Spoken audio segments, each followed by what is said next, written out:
The entire money-structured and materialistic-oriented society is a false society. Our society will go down in history as the lowest development in man. We have the brains, the know-how, the technology, and the feasibility to build an entirely new civilization.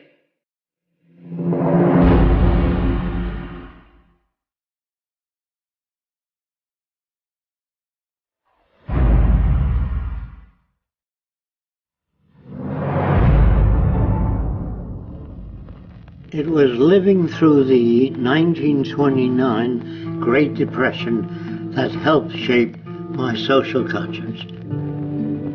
During this time, I realized the Earth was still the same place. Manufacturing plants were still intact, and resources were still there, but people didn't have the money to buy the products. I felt the rules of the game we play by were obsolete and insufficient. Misery, suffering, and war provided the incentive for my life's work. I was also motivated by the seeming incompetence of governments, the academic world, and the lack of solutions offered by scientists. I realized instead of working with individuals, a more effective method would be to redesign the culture. This began a lifelong quest to finding solutions to the many problems that we have today.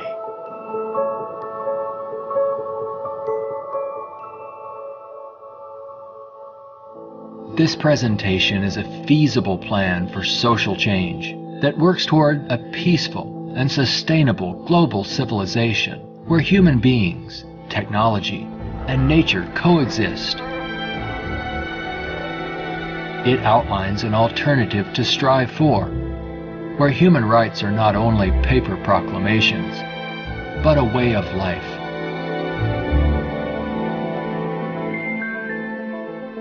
It is called the Venus Project.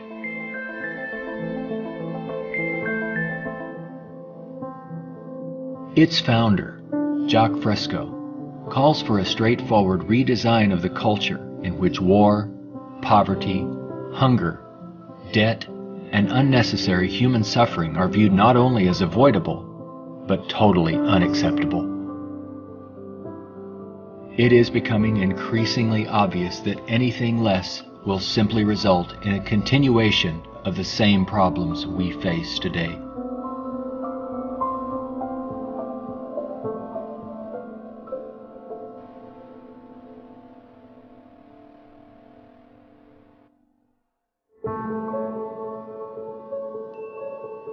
The Venus Project's Research Center, constructed by Fresco and Roxanne Meadows, is located in Venus, Florida.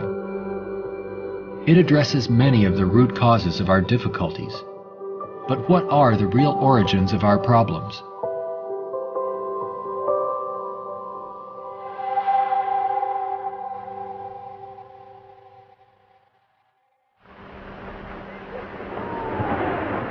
At present, we are left with very few alternatives, since we're on a collision course of our own making. Answers from yesterday are no longer relevant. Considering the damage already done to the environment, we are rapidly approaching a point of no return, where nature will dictate the course. Either we continue as we have, with outmoded social customs and habits of thought, thereby threatening our future, or we apply a more appropriate set of values, relevant to a sustainable society, with more opportunity and freedoms. Americans have been conditioned in their kind of society to get a different kind of car next year, to buy a new television set or a tape recorder. We are radical as hell, but our political and social institutions have not changed. And this is where we are stagnating, because we always equate any new idea with communism or regimentation, because we've been brought up to fear that which is new. None of the world's economic systems, socialism, communism, fascism, or the free enterprise system have eliminated the problems of elitism, nationalism, racism, and most of all, scarcity. These are all based primarily on economic disparity. When money is used to regulate and distribute resources for profit, and people and nations are out for themselves, they will seek advantage at any cost. They do this by maintaining a competitive edge, or through military intervention. War represents the supreme failure of nations to resolve their differences. From a strictly pragmatic standpoint, it is the most inefficient waste of lives and resources ever conceived. Most wars are for the control of resources and maintaining your position of differential advantage. They're not based on the dignity of man. They're not based on elevating human beings. It might elevate the human beings in the country that's the victor.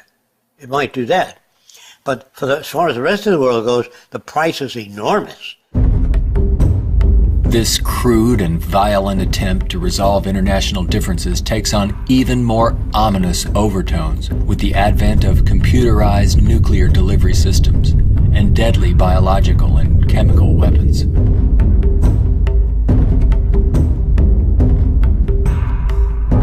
Yet it is a windfall money-making opportunity for those who profit by the military-industrial complex.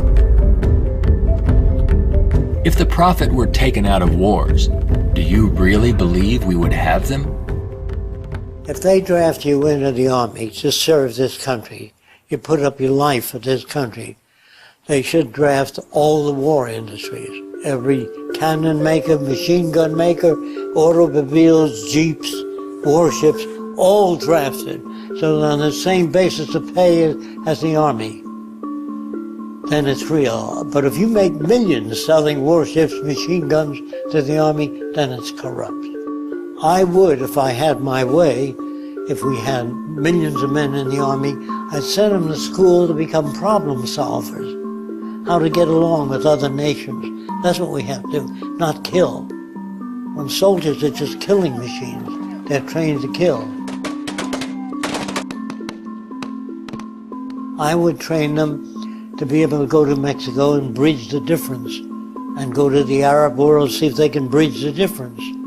So bring them all together, all the nations.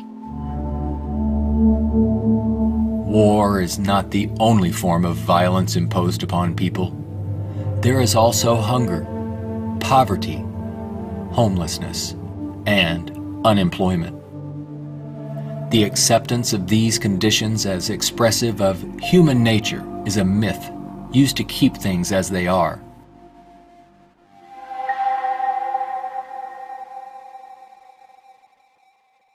Genetics has nothing to do with greed, business, race prejudice. All of the operant systems in any society are part of your education, the books you read, the role models you follow, and the people you admire. The genes have nothing to do except with the color of your eyes, the shape of your nose, perhaps inherited features. The genes do not control values. And even if you're born with a much better brain than another person, meaning better receptors, the quality of the tissue is better, I would say that if you have a better brain and you live in a fascist country, you become a fascist faster. The brain has no mechanism of discrimination. The brain can't tell you what is relevant or less relevant, except experience. We are not born with greed, envy, hatred, or bigotry. Our behavior and values are reflective of the culture we are exposed to. If you were raised by the headhunters of the Amazon, you'd be a headhunter. And if I said to you, doesn't it bother you to have 5 shrunken heads? You say, yes, my brother has 20. So, is he nuts? No, that's normal to his culture. Social and environmental problems will remain insurmountable as long as few nations control most of the Earth's resources, and the bottom line is profit over the well-being of people. Putting profit first results in unnecessary suffering and aberrant behavior prevalent today.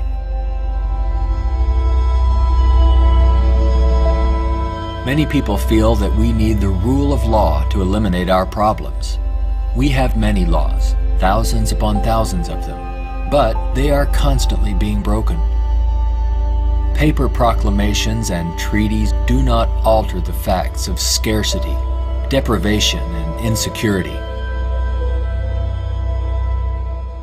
You can predict the shape of the future and the values if you know the trends of events in the ocean pollution, the scarcity of arable land. If you watch that degrading system grow, I can predict the riots and killing and assassination. In other words, human behavior is really generated by the surrounding environment. If there's a scarcity, say, of water, it is prized, and its price is high. Let's discuss scarcity as a system. Suppose it rained gold for about 3 days, gold dust. People would go out and shovel it in, fill the cellars, the attic, every drawer in that. They throw out their clothing. If the rain kept up for a year, so the gold was all over the place, people would sweep it out of the house, take their rings off, throw them away, and so human behavior undergoes change to that condition. There's only a policeman in front of something that people have need for and don't have access to. So you put a guard there. But if lemon trees or orange trees and apple trees grew all over the place, you couldn't sell it. If you landed on an island that was so abundant with resources, you had 10 people, there were 1,000 fish for every person if you wanted it. There were 10 times the amount of bread, fruit, and bananas. Money would not come into existence. Private property would not come into existence. If the island was big enough, there were 10 people, there were 8,000 acres. No one would give a damn about staking out this particular area. There are patterns of behavior that promote survival. There are social conditions that change our values and outlook. No one can write a constitution of required behavior without consulting the environment. So we'd better take care of the environment, we'd better take care of one another, and we'd better educate people to the highest possible levels of our ability in order to have a society. Even a peace treaty cannot prevent another war if the underlying causes are not dealt with. Maybe what is needed are ethical people in government who will work towards everyone's well-being.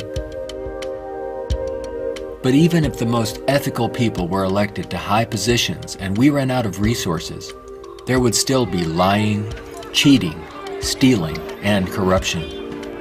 It's not ethical people that are needed, but rather a way of intelligently managing the Earth's resources for everyone's well-being.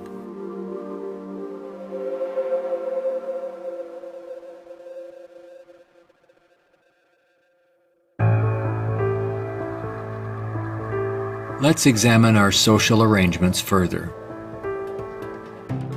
To maintain our economy, products must continuously be sold. To assure this, they are deliberately designed to wear out and break down. Maybe you've noticed this usually happens right after the warranty expires. This corrupt practice is referred to as planned obsolescence, which is the conscious withdrawal of efficiency. Innovators go through the finest schools and then are required to design things that wear out and break down right on schedule.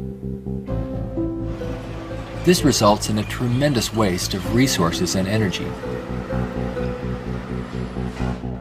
We are plundering the planet for profits. If you think about it, it isn't a job people want, but access to what their paycheck will bring. Money does not represent anything real, and there's no gold, silver, or resource to back it up. You can't eat money or build a house of it. It's not even related to our real capacity to produce goods and services on this planet. The monetary system has been handed down from centuries ago, and we continue to use it without questions.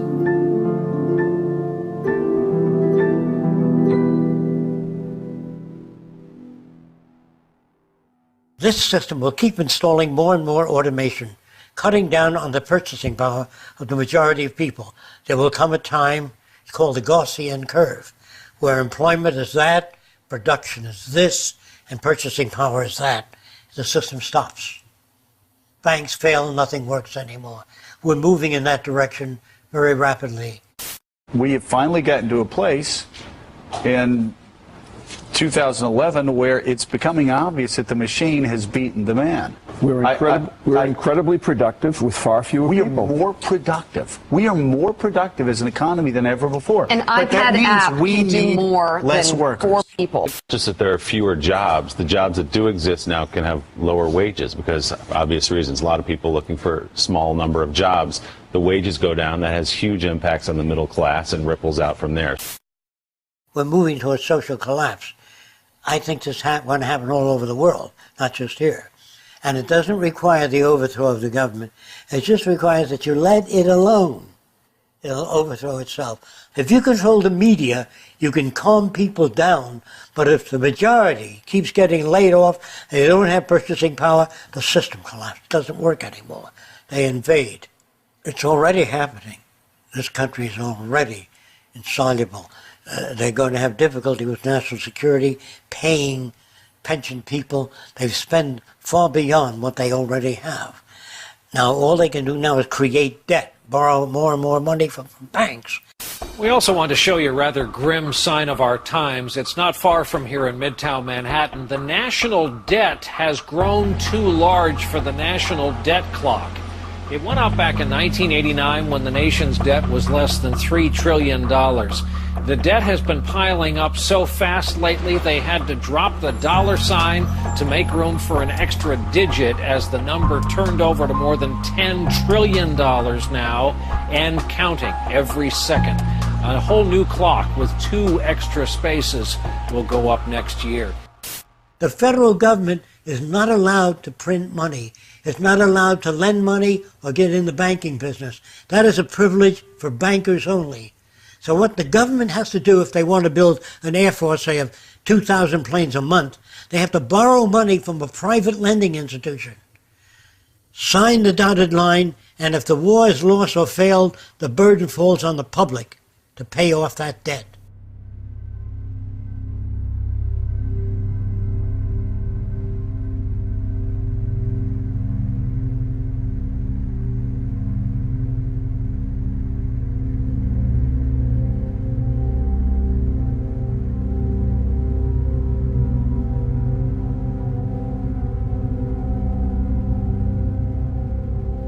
We find ourselves and our social constructs in a transitional state, a matter of social evolution.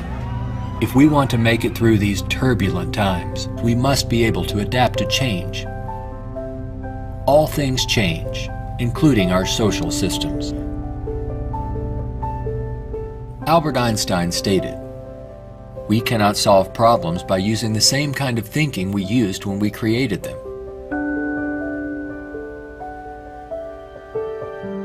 Earth is still abundant with resources. Our practice of rationing resources through monetary control is no longer relevant and is actually counterproductive to our very survival. Today, we have highly advanced technologies, but our social and economic system has not kept up with our technological capabilities, which could otherwise easily create a world of abundance for all, free of servitude and debt. How can this be possible? There is not enough money to feed or house all people on this planet, let alone accomplish these more ambitious ends.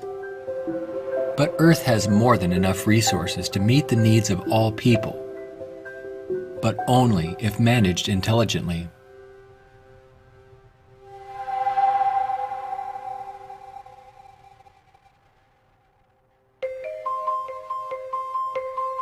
Jacques Fresco envisions a solution that he calls a resource-based economy.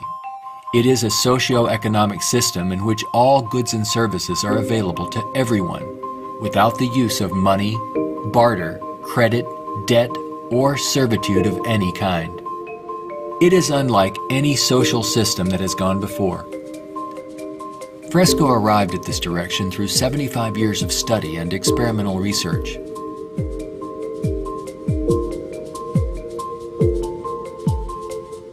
A resource-based economy operates on the basis of available resources and makes those resources available to every human being on earth, free of charge, without a price tag. So we have today more than enough resources to build a far more advanced society. I'm not talking about limited handouts so that people just get by. I'm talking about a very advanced civilization. We have the resources, we have the technology, all we have to do is apply it. One of the main aspects of the Venus Project is to eliminate scarcity. This is where the technology comes into play. Because if we set up a resource-based economy and some things are scarce, it won't work. If you set up a resource-based economy in a society that has no resources, it won't work. So today with our technology, we can make things available. We can eliminate scarcity. We can create an abundance. As long as we can create that abundance, that will eliminate greed and selfishness and a lot of crime and a lot of aberrant behavior. A social system can be designed so that all can live fully and constructively if the powers of science and technology are directed toward human and environmental concern and overcoming the artificial scarcities of our debt-based monetary systems. All people, regardless of political philosophy, social customs, or religious differences, ultimately depend upon the same resources: clean air and water, arable land, medical care, and a relevant education.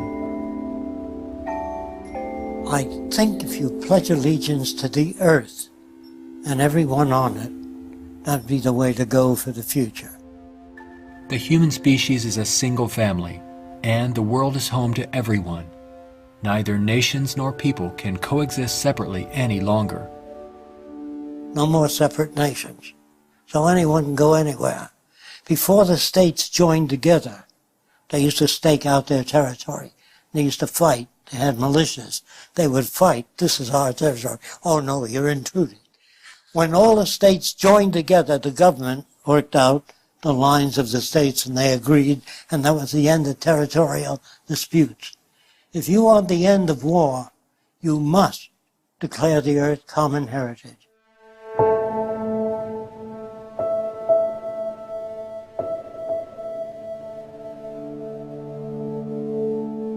This has nothing to do with those who want to form an elite world order with themselves and large corporations in control and the rest of the world subservient to them.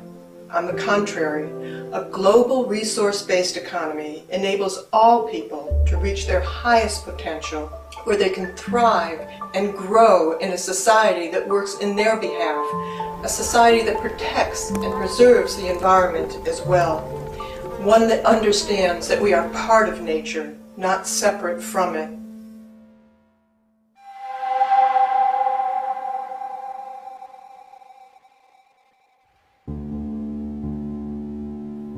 Some question what would happen to incentive if needs were met without our having to work to attain them. The question assumes humans have no desires beyond basic needs. If that were true, there would be no inventors, writers, or teachers. People work with passion on the things that interest and challenge them. Let's enable all people to have the opportunity to partake in the greatest challenge one can have, improving our world for everyone. Individuality will be emphasized rather than uniformity. This social arrangement will generate a new incentive system that values the protection of the environment and social concern, rather than the shallow, self-centered goals of wealth, property, and power. It does not call for uniformity. It absolutely calls for diversity. The more diverse people are, the more individuality. So we emphasize individuality, creativity, innovativeness. This is the essentials of the design. It is not a group of scientists telling people what to do, how to live, where to go, what to follow. Motivation and incentive exist when people have meaningful tasks. True growth and development occur when people are involved in creative, challenging, and constructive endeavors. However, motivation and incentive die in the daily grind of boring and repetitive jobs required to earn a paycheck. If you hand out things to people, if you fed them and clothed them and housed them free, they're not going to work in the morning because they don't need it. They got their housing, clothing, motion pictures, and entertainment. Well, why go to work? Work is painful, it's monotonous, it's boring. In the future, if people have access to all their needs, but they don't have any challenges, this is where it goes to pot.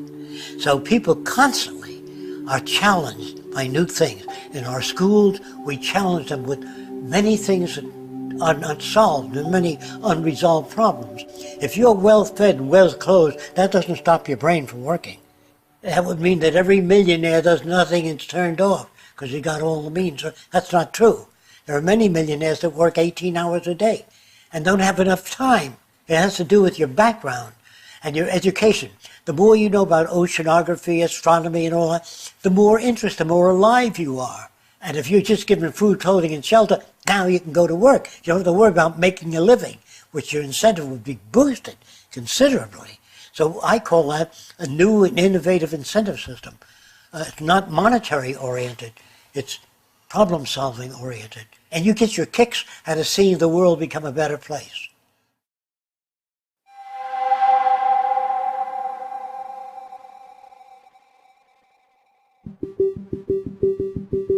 How can we use our technology wisely so that there is more than enough for everyone?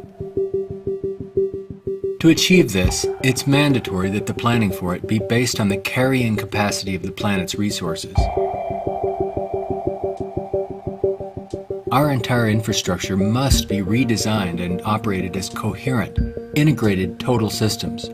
This means we must consider our entire global community as one unit that includes everyone, and plan accordingly. Only in this way can we use our technology to overcome resource shortages, provide universal abundance, and protect the environment. Therefore, a global survey is first needed to assess exactly what we have. This would inventory our physical resources, personnel, production centers, and the needs of people. This enables us to determine the amount of goods and services needed. For instance, where is the arable land to grow crops? How many people are in various locations? And what is the state of their health? This would determine where hospitals are built and how many. If you try to do that today, ask for a global resource survey of all nations, they'd wonder, what are you trying to do that for? To find if we got enough resource to fight you in armaments and other things? They would be skeptical, hesitant to give that information. So I would say it wouldn't work in today's culture. But after the ideas are put forth and the reason for it and the advantages gained by all the nations, it would have to be specific advantages that they can understand in their terms. And if they agree, then the survey would be conducted. It's not my opinion or the opinion of anyone else would be used. It's the size of the population, the availability of resources, the carrying capacity of the earth that determines what is done and how fast things move. See, today it's done on a totally different basis. But in the future, it'll all be based on a form of dynamic equilibrium. That means operating everything at the highest potential without environmental neglect. The key to achieving abundance and a high standard of living for all is to automate as much as possible in the shortest period of time. But during the transition, we have to bring together the technological capabilities of people working with computers and working with technology and building and designing methods of delivering these resources and the necessary industrial plants to process the resources. Our problems and their solutions are technical, not political. Most problems can be solved when technology and the methods of science are used to serve all people, not just a select few. But what is it that you want? You have to ask yourself, I want to live in a world where I don't have to fear that my children will go into another war, where there'll be deprivation or problems or disease. Do you know how to build that kind of world? No, I don't. Well, how do you go about it? You call upon the various divisions of science, bring them together, and say, these are the problems we'd like to solve. A scientific government doesn't mean that scientists rule or control people. It means they have better means for building transportation systems, better means for cleaning the air. They have the best means for restoring the ocean that we know of to this day. Computers can serve the needs of everyone when CyberNation is ultimately integrated into all aspects of this new and dynamic culture. One can think of this as an electronic nervous system, extending into all areas of the social complex. Their function would be to coordinate a balance between production and distribution, assuring there are no shortages or overruns. In this highly technical society, decisions are based on direct environmental, human, and industrial feedback. You can think of this as electrical sensors throughout the entire environment, from cities, factories, warehouses, distribution centers, transportation networks, all over the globe, gathering data for more appropriate decisions. The decisions are based on the needs of society rather than corporate or private interests.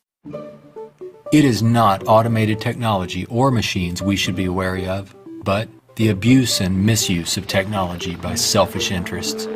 Remember, it is people who decide what ends the machines will serve. If technology does not liberate all people for the pursuit of higher aspirations and human achievement, then all its technological potential will be meaningless. You always do a positive and negative study before you engage in the actual reconstruction of an environment.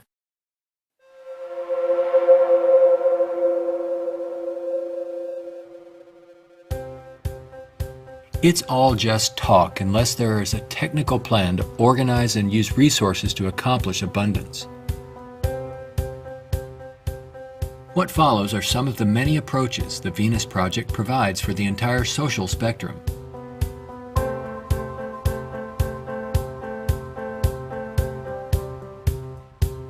Today, more than half our population lives in cities that are polluted, dangerous, and waste energy. What we have to do is design a city as a living system, as an organism, as a university, that all of the cities of the future will be university cities that grow, that continue to exchange ideas.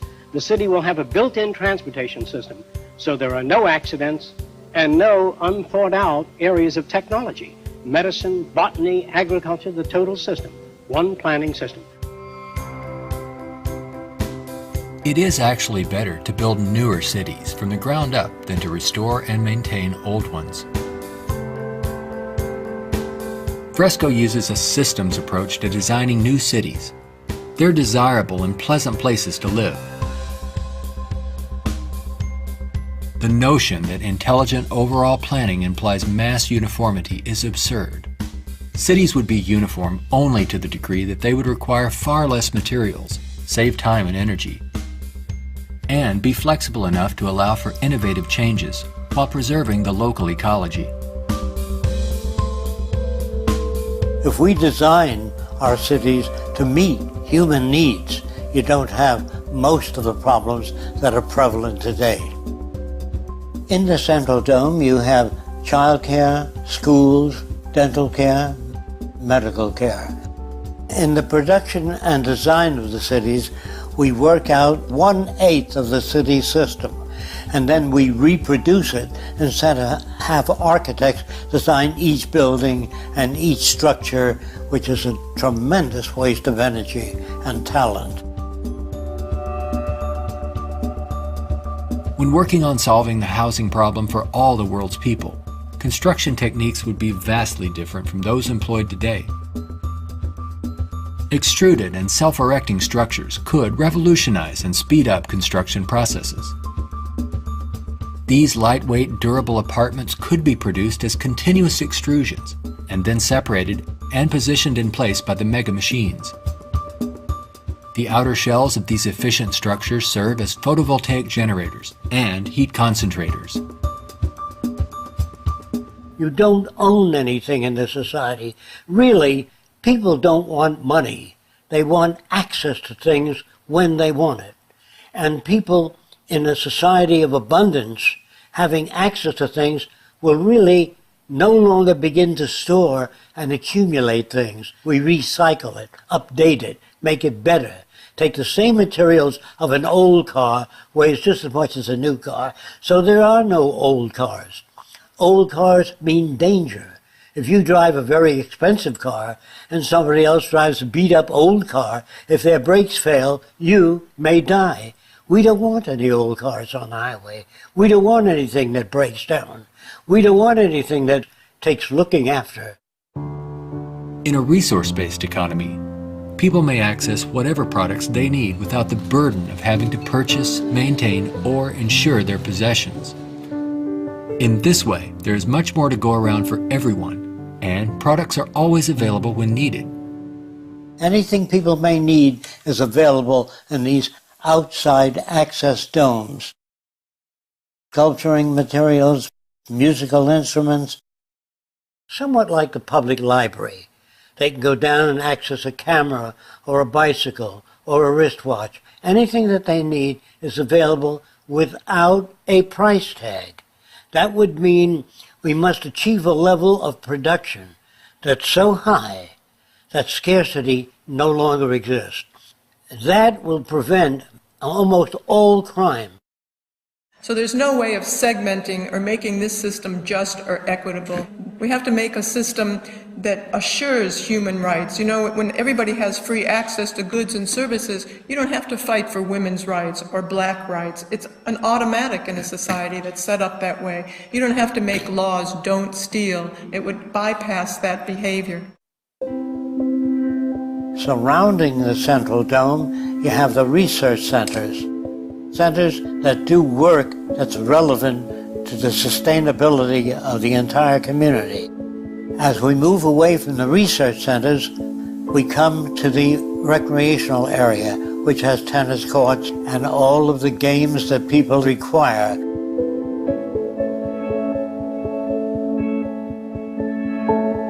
As we move away from that, we come to the residential district.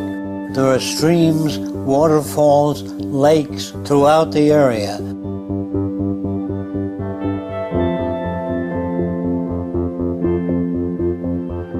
We could provide a wide range of unique homes and apartments that can be relatively maintenance-free, fireproof, and virtually impervious to adverse weather conditions.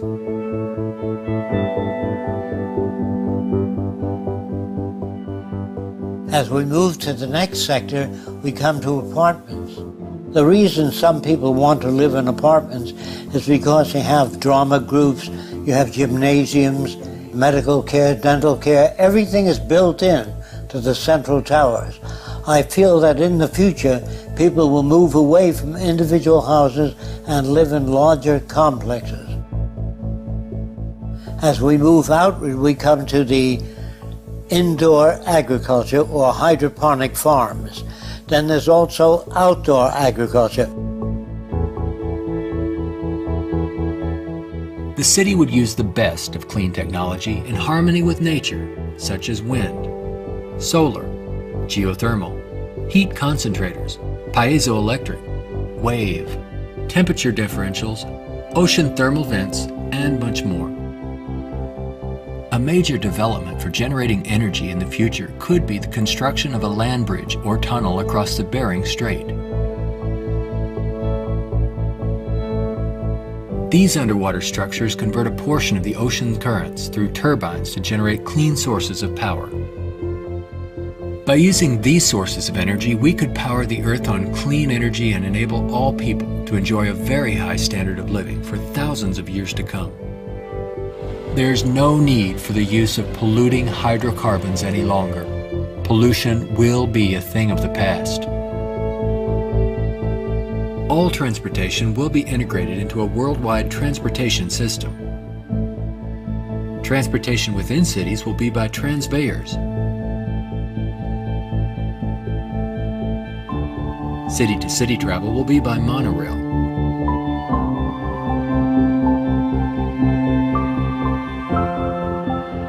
Maglev trains are utilized for long-distance travel. To enhance efficiency, this high-speed maglev train is equipped with removable sections, which can be disengaged while the train is in motion. Aircraft will display a wide range of configurations. These VTOL aircraft, or vertical takeoff and landing, are used to transport passengers and freight. The priority is safety rather than saving money or dealing with the lowest bidder. This modular freighter consists of detachable sections that can be rapidly loaded or unloaded. The number of sections varies depending on the amount of freight to be delivered. When all the sections are connected, they can be propelled as a single unit. Ships can be floating manufacturing plants that produce products while en route to their destinations. They can also serve as education centers, where children and adults travel worldwide, obtaining innovative education, not through vicarious study, but through experiencing and interacting with the real-world environment. A national transportation system would include a network of waterways, canals, and irrigation systems. They could serve to minimize the threat of floods and droughts while allowing for the migration of fish, provide natural fire breaks, emergency water sources, fish farms, and recreation areas. When we unleash science and technology directly into the social system without the restrictions of the marketplace, finances, or patents, we could achieve a very high standard of living within a very short period of time. This society would continuously improve, changing rapidly through new technologies, inventions, and ideas. It would be an emergent society rather than an established one like we have today. Imagine living in an extraordinary oceanic city, helping to restore the ocean environment while eliminating land-based population pressures.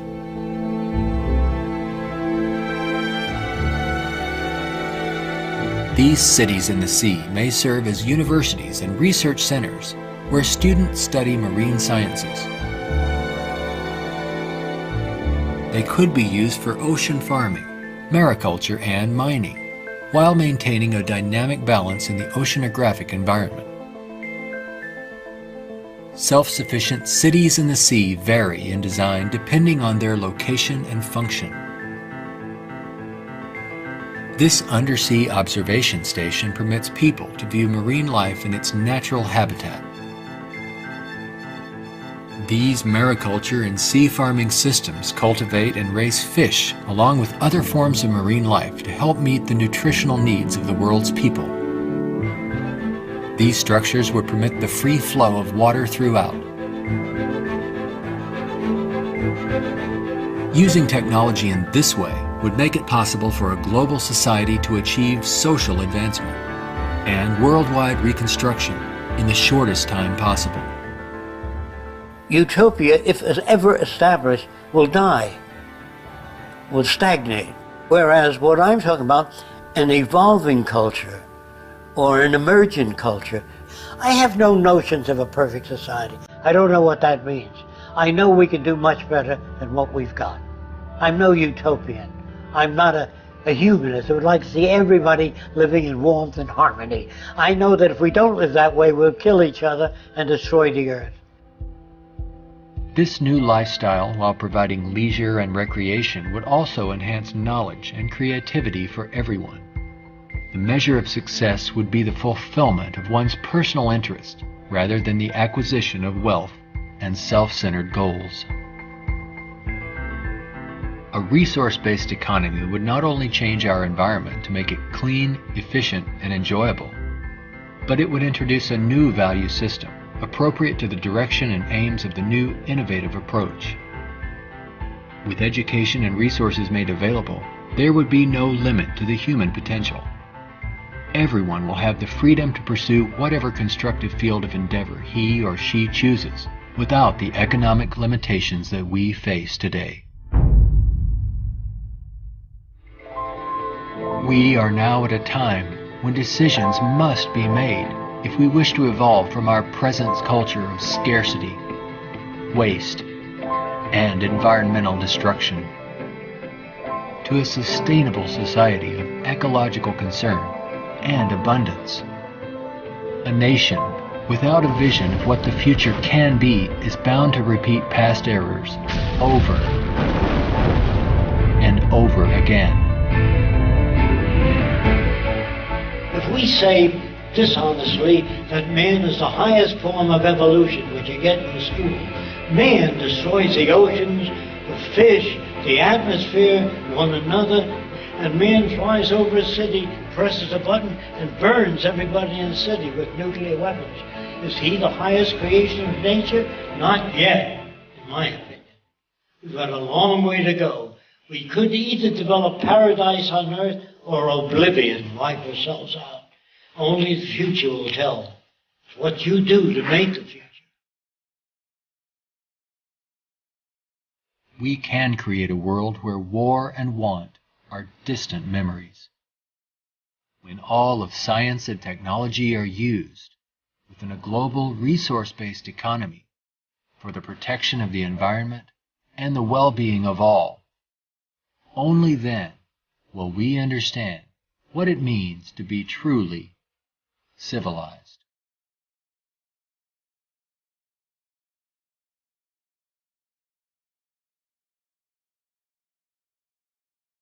Be a part of the growing community of people working toward making the aims of the Venus Project a reality. Join us in our efforts to bring this vision of a positive future to a wider audience through the goal of a major motion picture. All of these things can be built with what we know today. It would take 10 years to change the surface of the earth, to rebuild the world into a second Garden of Eden. The choice lies with you. The stupidity of a nuclear arms race, the development of weapons, trying to solve your problems politically by electing this political party or that political party, that all politics is immersed in corruption. Let me say it again. Communism, socialism, fascism, the Democrats, the liberals, there are no Negro problems or Polish problems or Jewish problems or Greek problems or women's problems. They're human problems.